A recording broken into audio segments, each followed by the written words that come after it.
محبي قناة ايتي بالدارجة، مرحبا بكم. كما كتعرفوا، اختيار اللاعب ابراهيم دياز تمثيل المنتخب الوطني المغربي كان واحد من القرارات اللي هزت الرأي العام الكروي، خصوصا في اسبانيا، حيث كان عندهم امل كبير يشوفوه بقميص لا روخا. في المؤتمر الصحفي الاخير الصحفيين ما ضيعوش الفرصة وسولوا المدرب انشيلوتي على واش المنتخب الاسباني غامر وخلى دياز يمشي للمغرب، ولا كان عارف من الاول ان دياز ما داخلش في الخطط ديالو. ولكن المفاجاه كانت في التفاعل ديال انشيلوتي مع السؤال بطريقه غير متوقعه. نخليكم تشوفوا الفيديو، ولكن قبل من داكشي نبغيكم كاملين تخليو لي التعاليق ديالكم. واش اسبانيا فعلا غادي تندم انها ضيعت نجم دياز؟ وشكرا.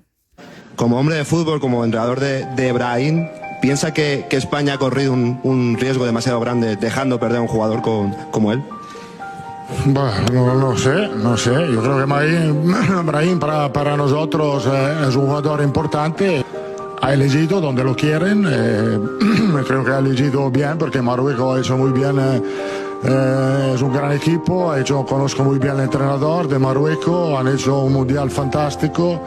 Y creo que a Brahim le va a aportar aún más.